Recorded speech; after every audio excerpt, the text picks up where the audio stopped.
how to lock the doors on a second-gen Dacia Duster.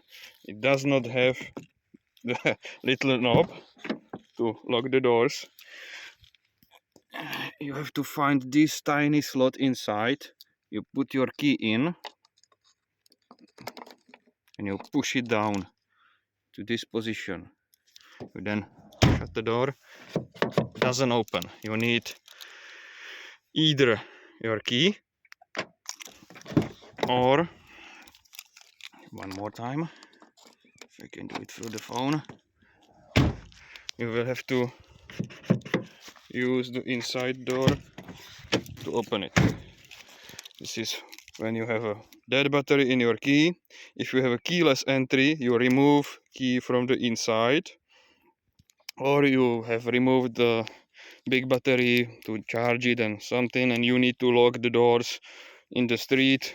This is how you do it. One more time.